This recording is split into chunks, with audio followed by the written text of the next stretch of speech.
வணக்கம். ஜூன் 17ஆம் தேதி வியாழக்கிழமை பங்குச்சந்தையில் நடந்த சில விஷயங்களை விரைவாக பார்க்கலாம். முக்கியமான தகவல், நான் செபி ரெஜிஸ்டர்ட் அட்வைசர் கிடையாது. இந்த வீடியோவில் காட்டக்கூடிய அனைத்து கம்பெனிகளும் வெறும் இன்ஃபர்மேஷனல் பர்பஸ்க்காக மட்டுமே. முதலீடு பண்ணுங்கன்னு சொல்கிற வீடியோ கிடையாது. எந்த ஒரு முதலீட்லையும் ரிஸ்க் இருக்கும். ரிஸ்க் புரியாமல் இன்வெஸ்ட் செய்யாதீங்க. ரிஸ்க் புரியலன்னா தயவுசெய்து இன்வெஸ்ட்மெண்ட்டை தவிர்த்துருங்க. நம்ம ருப்பி டிரைவர் சேனலை சப்போர்ட் பண்ணுற அனைத்து நல்ல உள்ளங்களுக்கும் நன்றி. வீடியோ பிடிச்சிருந்ததுன்னா தயவுசெய்து லைக் பண்ணுங்கள், தெரியாதவங்களுக்காக ஷேர் பண்ணுங்கள். நிஃப்டி இன்றைக்கி ரெட்டில் க்ளோஸ் ஆகிருக்கு. கிட்டத்தட்ட 76 புள்ளிகள் இழந்து க்ளோசிங் 15,691.5% விழுந்திருக்கு. இன்றைக்கி முந்தின க்ளோஸை விட இன்றைக்கி ஓப்பன் கேப் டவுனில் ஆயிருக்கு. 119 புள்ளிகள் கிட்டத்தட்ட கேப் டவுனில் ஓப்பன் ஆயிருக்கு. அதுக்கப்புறம் ஹையான 15,770 லெவலில் டெஸ்ட் பண்ணுது. அது கிட்டத்தட்ட முந்தின க்ளோஸ்க்கு ஈக்குவலான லெவலுங்க. லோ 15,616 வரைக்கும் போயிருக்கு. வாலட்டிலிட்டி இண்டெக்ஸ் 2.8% அதிகரித்தது. நிஃப்டி பிஇ ஜூன் 16ஆம் தேதி டேட்டாவில் 29.24. நிஃப்டியுடைய 15 மினிட் சார்ட்டில் முதல்ல கேப் டவுன் நல்லாவே விழுந்திருக்குங்க. ஆனால் எங்கே விழுந்ததோ அங்கே தான் லோவாக இருந்தது. கொஞ்சம் நேரத்துக்கு வரைக்கும், அதாவது மதியம் வரைக்கும் அதுதான் லோவாக இருந்தது. பையர்ஸ் மேலே கொண்டு போகிறாங்க. 15,750 மேலே போகிறதுக்கு முயற்சிக்குது. ஆனால் அங்கேருந்து மறுபடியும் விழுது. மதியத்துக்கு மேலே ஸ்ட்ராங்கான செல்லிங்கும் இருந்தது நிஃப்டியில். மறுபடியும் 15,650 லெவலுக்கு வருது. அங்கே இப்போதைக்கு ஒரு சின்ன சப்போர்ட் இருக்கிற மாதிரி தெரியுதுங்க 15 மினிட் சார்ட்டில். Sector wise performance, IT sector 0.6% அதிகரித்தது. எஃப்எம்சிஜி 0.14% அதிகரித்தது. ஃபார்மா செக்டர் கிட்டத்தட்ட 1% விழுந்தது. ஃபினான்ஷியல் சர்வீசஸ், மீடியா மற்றும் பேங்க் தலா 1% விழுந்தது. Private sector bank 1.2%, auto 1.4%, PSU bank 1.4%, reality sector 1.7%, metal sector 2.3% விழுந்தது. நிஃப்டியில் டாப் 5 கெய்னர்ஸ்: அல்ட்ராடெக் சிமெண்ட் 1.7% அதிகரித்தது. Tata consultancy services 1.6%, Infosys 1.4%, Asian paints 1.4%, tech Mahindra 1.3% அதிகரித்தது. நிறைய ஐடி கம்பெனிஸ் இருக்காங்க அந்த லிஸ்ட்டில். டாப் 5 லூசர்ஸ் நிஃப்டியில் பார்க்கும்போது அதானி போர்ட்ஸ் கிட்டத்தட்ட 9% விழுந்தது. இண்டஸ்இண்ட் பேங்க் கிட்டத்தட்ட 3%, ஹிண்டல்கோம் கிட்டத்தட்ட 3%, ஐஷர் மோட்டார்ஸ் 2.6%, என்டிபிசி 2.3% விழுந்தது. சில இண்டிவிஜுவல் ஸ்டாக்ஸ் மற்றும் செய்திகள் விரைவாக பார்க்கலாம். நேற்று ஜூன் 16ஆம் தேதி யூஎஸ்ஏ உடைய சென்ட்ரல் பேங்கான ஃபெடரல் ரிசர்வ் ஒரு அறிக்கை வெளியிட்டிருக்காங்க. இது நமக்கு கிடைத்தது மணி கண்ட்ரோல்லேருந்து. என்னுடைய புரிதல் அந்த அறிக்கையிலிருந்து ஃபெடரல் ரிசர்வ் பாசிட்டிவாக சொல்லியிருக்காங்க எக்கனாமியை குறித்து. இப்போது கொரோனாவுடைய பாதிப்பு குறையுது. அதற்கு முக்கிய காரணம் கோவிடுடைய வேக்சின் தான் அவங்க சொல்லியிருக்காங்க. அது மட்டும் இல்லாமல் யூஎஸ்ஏல இப்போ இருக்கிற இன்ட்ரெஸ்ட் ரேட் கிட்டத்தட்ட 0%. அது 2024ஆம் ஆண்டில் உயர்த்துவதற்கான ஒரு பிளானில் இருந்திருக்காங்க. அதை இப்போ முன்கூட்டியே 2023ஆம் ஆண்டிலேயே உயர்த்த முடியுன்ற ஒரு நம்பிக்கை வந்திருக்குன்னு அந்த அறிக்கையில் சொல்லியிருக்காங்க. மேலும் எக்கானமி கரெக்டான பாதையில் தான் போய்கொண்டிருக்கு, ரிக்கவர் ஆகுதுன்ற மாதிரி சொல்லியிருக்காங்க. இவங்க வாங்கக்கூடிய பாண்ட்ஸுடைய எண்ணிக்கையும் குறைக்கப் போவதாக அறிவிச்சிருக்காங்க அந்த அறிக்கையில். இந்த அறிக்கை வெளியிட்ட பிறகு ஆயிலுடைய விலையிலும் மாற்றம் இருந்திருக்குங்க, கீழே போயிருக்குன்னு நினைக்கிறேன். ஸோ ஆயில் விலைக்கும் இவங்க வெளியிட்டிருக்கிற அறிக்கைக்கும் சம்பந்தம் இருக்குது அப்படின்னு சில வல்லுநர்கள் சொல்லியிருக்காங்க. ஃபெடரல் ரிசர்வ் 2 மணி போல் தான் இந்த அறிக்கையை வெளியிடுறாங்க. அதுக்கப்புறம் ப்ரெஸ்ஸு கூட இன்ட்ராக்ஷன் நடக்குது. இப்போ நம்ம பார்த்துக்கிட்டு இருக்கிறது நாஸ்டாக் உடைய சார்ட், கூகுள்லேருந்து எடுத்தது. ஸோ இது பார்க்கும்போது 2 மணி அளவுலேருந்து இது கீழே போக ஆரம்பிக்குது. 3 மணிக்கு மேலே அதுக்கப்புறம் மறுபடியும் எங்கே விழுந்ததோ அதே இடத்துக்கு மேலே போக ஆரம்பிக்குது நாஸ்டாக். இது நேற்று ஜூன் 16ஆம் தேதி. ஆரோபிந்தோ ஃபார்மா தரப்புலேருந்து ஒரு அப்டேட் இருக்குது. கம்பெனியுடைய ப்ரொமோட்டர் 6 லட்சம் ஷேர்ஸை விற்றுருக்காங்க. இது கிட்டத்தட்ட 0.1%. ஸோ அவங்களுடைய ஸ்டேக் 1.3%லிருந்து 1.2%ஆக குறைச்சிருக்காங்க. இன்ட்ராடேல 2.5% ஷேர் பிரைஸ் விழுந்தது. ராகேஷ் ஜுன்ஜுன்வாலா 10%க்கு மேலே ஸ்டேக் வச்சிருக்கிற கம்பெனி நசாரா டெக்னாலஜிஸ். அவங்க ஒரு புது முதலீடு செய்ய போகிறதாக அறிக்கை வெளியிட்டிருக்காங்க. இதற்காக 20 கோடி ரூபாய் செலவு செய்ய போகிறாங்க. பப்ளிஷ்மீன்ற கம்பெனியில் 69.8% ஸ்டேக் வாங்க போகிறதாக அறிவிச்சிருக்காங்க. இந்த டிரான்சாக்ஷன் அடுத்த 3 மாதத்திற்குள்ளார முடிக்கப்படும்னு சொல்லியிருக்காங்க. பப்ளிஷ்மீ உடைய பிஸ்னஸ் நசாரா டெக்னாலஜிஸுடைய பிஸ்னஸில் ஒத்து போகிற மாதிரி தான் என்னுடைய புரிதல். பப்ளிஷ்மீ அவங்க பெரும்பாலும் இருக்கிற இடம் டர்க்கி மற்றும் Middle East and North Africa. Suprajit Engineering குறித்து ஒரு அப்டேட் இருக்கு. சுந்தரம் கிளேட்டன் மற்றும் TVS Motor Company Suprajit Engineering உடைய ஷேர்ஸை வித்திருக்காங்க. சுந்தரம் கிளேட்டன் 56,62,200 ஷேர்ஸை ஒரு ஷேருக்கு ₹280 விலையில் வித்திருக்காங்க. டிவிஎஸ் மோட்டார் கம்பெனி 28,09,000 ஷேர்ஸை வித்திருக்காங்க. ஒரு ஷேருடைய விலை ₹280.73. இருந்தாலும் சுப்ரஜித் இன்ஜினியரிங் இன்னைக்கு இன்ட்ராடேல 5% அதிகரித்தது. வேறு ஏதாவது நியூஸ் இருக்கா அப்படின்றது எனக்கு தெரியலைங்க. State Bank of India June 21ஆம் தேதி ஃபண்ட் ரைசிங் குறித்து முடிவெடுக்கப்படும்னு அறிவிச்சிருக்காங்க. எவ்வளவு தொகை அப்படின்றதையும் சொல்லலை. அடிஷ்னல் டயர் 1 பாண்ட்ஸ் வழியாக இருக்கக்கூடும்னு எதிர்பார்க்கப்படுது. ஹெச்டிஎஃப்சி பேங்க் குறித்து ஒரு நியூஸ் இருக்குங்க. மணி கண்ட்ரோலில் வந்த செய்தி. அதன்படி நமக்கு முன்னே ஒரு செய்தி தெரியும். ஹெச்டிஎஃப்சி பேங்க் வந்து ஆட்டோ லோன் கொடுக்கறதுல ஒரு முறைகேடு இருந்தது. அதை ஆர்பிஐ கண்டுபிடிச்சு பெனால்ட்டி போட்டிருந்தாங்க ஒரு ₹10 கோடி. என்ன முறைகேடுன்னு பார்க்கும்போது ஆட்டோ லோன் எடுக்கிறவங்களுக்கு ஜிபிஎஸ்ஸை வலுக்கட்டாயமாக வாங்க வேண்டும் அப்படின்னு நிர்பந்திச்சு கொடுத்துருக்காங்க, வாங்க வச்சுருக்காங்க.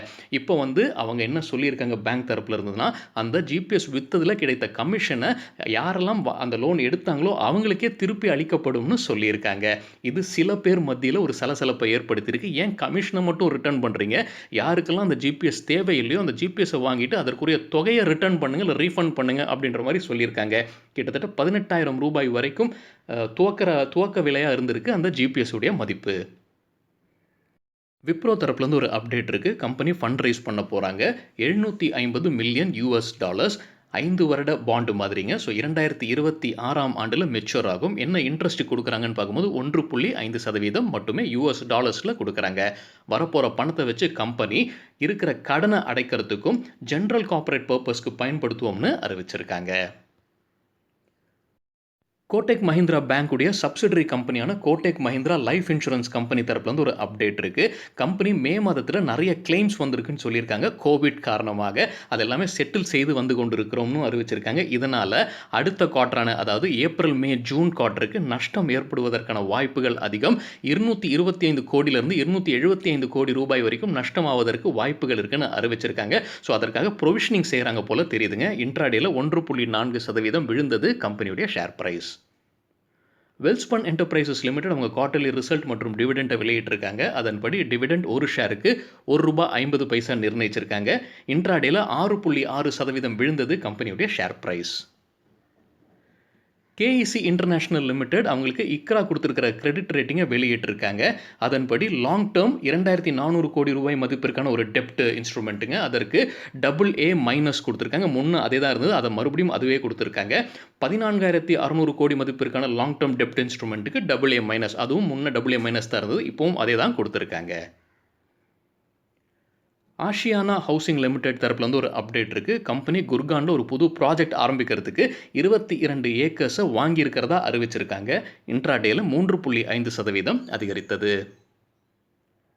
ஏஞ்சல் புரோக்கிங் தரப்புல வந்து ஒரு அப்டேட் இருக்குது. அவங்க 5 மில்லியன் கிளைண்ட்ஸை கடந்துட்டோம் அப்படின்னு இன்றைக்கி அறிவிச்சிருக்காங்க. ஆனால் இன்றைக்கி இன்ட்ராடேல ரொம்ப வாலட்டைலாக இருந்திருக்கு ஷேர் ப்ரைஸ். 3% பாசிட்டிவாகவும் 3% நெகட்டிவாகவும் ட்ரேட் ஆகிட்டு இருந்தது ஏஞ்சல் புரோக்கிங். இண்டஸ்இண்ட் பேங்க் தரப்புலேருந்து ஒரு அப்டேட் இருக்குது. கம்பெனி ஒரு புது டிஜிட்டல் பிளாட்ஃபார்மை லான்ச் செய்கிறாங்க, இண்டஸ் ஈஸி கிரெடிட்.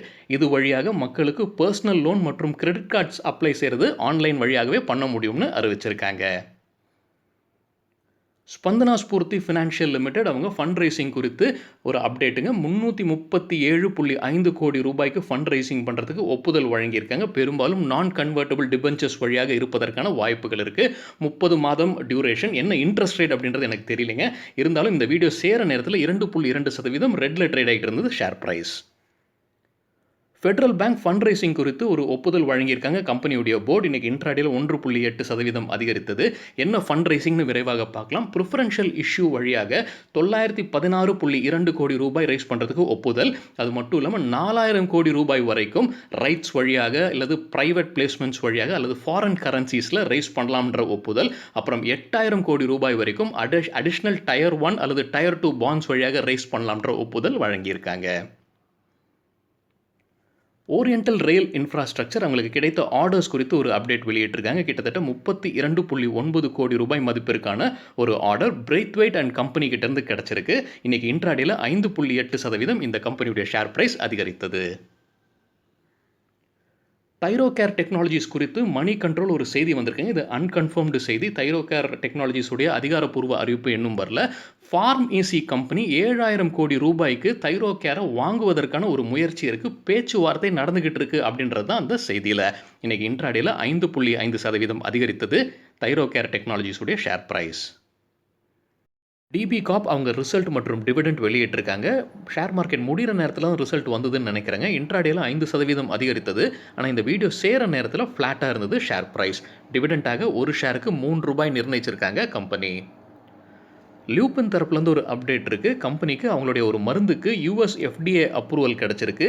எதற்குரிய மருந்துன்னு பார்க்கும்போது கிட்னி டிசீஸை ட்ரீட் பண்ணக்கூடிய மருந்து. நேற்று ஒரு சம்பவம் நடந்ததுங்க. யூரோ கப் நடந்து வருது, கால்பந்து போட்டி, ஒரு பிரபலமான போட்டி. அதில் ரொனால்டோ ப்ரெஸ் மீட் நடக்கும்போது 2 கொக்கோகோலா பாட்டிலை எடுத்து கீழே வச்சுட்டாரு. அதற்கு அப்புறம் தண்ணி பாட்டிலை எடுத்து மேலே வச்சார். இது வந்து கொக்கோகோலாக்கு எதிராக அவர் செய்த ஒரு நடவடிக்கையாக காணப்படுது. நேற்று ஷேர் ப்ரைஸ் விழுந்திருக்கு கொக்கோகோலாவுடையது. எக்கனாமிக் டைம்ஸில் ரொனால்டோ செய்த செயல் தான் அதற்கு காரணம்னு சொல்லியிருக்காங்க. $4 பில்லியன் இந்த 2 பாட்டிலை நீக்கி வச்சதுனால விழுந்திருக்கு அப்படின்ற மாதிரி ஒரு செய்தி போட்டிருக்காங்க எக்கனாமிக் டைம்ஸில். கொஞ்சம் இன்ட்ரெஸ்டிங்கான செய்தியாகவே இருந்தது. ஸோ கொக்கோகோலாவுடைய அவர் என்டாஸ் செய்யலை, கொக்கோகோலா குடிக்காதீங்க அப்படின்ற மாதிரி ஒரு செய்தியை அவர் அனுப்புகிறாரா அப்படின்ற மாதிரி ஒரு கேள்விக்குறி. இதே செய்தியில் விராட் கோலி வந்து அவருடைய பெப்சியுடைய கான்ட்ராக்டை ரினியூ செய்யலை அப்படின்னு பெருமையாக விராட் கோலியை பற்றி எழுதியிருந்தாங்க. கொக்கோகோலா இந்தியாவில் டைரெக்டாக எந்த லிஸ்டிங் கம்பெனிஸ்லையும் இல்லைன்னு நினைக்கிறேங்க. ஆனால் பெப்சியை பொறுத்த மட்டும் வருண் பீவரேஜஸ் வந்து பெப்சியுடைய லைசன்ஸ் இந்தியாவில் அவங்க வச்சுருக்காங்க. அவங்க தான் பாட்டிலிங் கம்பெனி. அவங்க இன்றைக்கி இன்ட்ராடேல 1.4% விழுந்திருந்தது. இதுதான் காரணமா அப்படின்றது தெரியலை. பேஜ் இண்டஸ்ட்ரீஸ் தரப்புலேருந்து ஒரு அப்டேட் இருக்குது. கம்பெனியுடைய கர்நாடகாவில் இருக்கிற ஆலை மறுபடியும் துவக்கிறாங்கன்னு அறிவிச்சிருக்காங்க 30% ஊழியர்களுடன். அதே மாதிரி இன்சைடர் ட்ரேடிங் குறித்தும் ஒரு அப்டேட் வெளியிட்டிருக்காங்க. கம்பெனியில் ஒருத்தர் இன்சைட் ட்ரேடிங் பண்ணியிருக்கிறாரு. ஸோ அவருக்கு பெனால்ட்டி விதிச்சிருக்காங்க. அந்த ட்ரேடிங் வழியாக அவர் ₹7,20,000 சம்பாதிச்சிருக்கிறாரு ப்ராஃபிட்டாக. அதை திருப்பி கட்ட வேண்டும். அதுடன் 25% கூடுதலாக பெனால்ட்டி கட்ட வேண்டும். 2 வருடத்திற்கு அவர் இந்த கம்பெனியில் ட்ரேடிங் செய்ய முடியாது, இந்த ஷேர்ஸ் கூட டீல் பண்ண முடியாதுன்னு பெனால்ட்டி விதிச்சிருக்காங்க கம்பெனி. இந்த பணத்தை செபிக்கு டிரான்ஸ்ஃபர் செய்து விட்டதாக அறிவிச்சிருக்காங்க கம்பெனி. செபி வந்து இன்வெஸ்டர்ஸ் எஜுகேஷன் அண்ட் ப்ரொடெக்ஷன் ஃபண்டுக்கு டிரான்ஸ்ஃபர் செய்து விட்டதாக அறிவிச்சிருக்காங்க. ஹிமாத்ரி ஸ்பெஷாலிட்டி கெமிக்கல் லிமிடெட் இன்னைக்கு இன்ட்ராடேல 15% அதிகரித்தது. சோஷியல் மீடியாவில் ஒரு நியூஸ் போய்கொண்டிருக்கு. இந்த கம்பெனியும் டெஸ்லாவும் இணைந்து பேட்டரிஸ் ரிலேட்டடான ஒரு கூட்டு முயற்சியில் ஈடுபட போகிறதாக ஒரு செய்தி போய்கொண்டிருந்தது. ஆனால் அந்த செய்தியை மறுத்து இப்போ கம்பெனி ஒரு விளக்கம் வெளியிட்டிருக்காங்க. அதன்படி அவங்க என்ன சொல்லியிருக்காங்கன்னா, டெஸ்லா கூட எந்த பேச்சுவார்த்தையும் நாங்கள் நடத்தலை அப்படின்னு சொல்லியிருக்காங்க. இன்ட்ராடேல 15% அதிகரித்தது. இந்த வீடியோ சேர நேரத்தில் 7% பாசிட்டிவ்ல ட்ரேட் ஆகிட்டு இருந்தது கம்பெனி. ஸோ கொஞ்சம் சரிவை சந்திச்சிருக்கு இந்த கிளாரிஃபிகேஷன் வந்ததற்கு பிறகாக. நேற்று ரிசல்ட் அறிவித்த சில கம்பெனிகள் இன்னைக்கு எப்படி பர்ஃபார்ம் பண்ணியிருக்காங்கன்னு விரைவாக பார்க்கலாம். நியூரேகா இன்ட்ராடேல 5% லோவர் சர்க்கியூட்டை எட்டியது. ரைட்ஸ் இன்ட்ராடேல 3% விழுந்தது.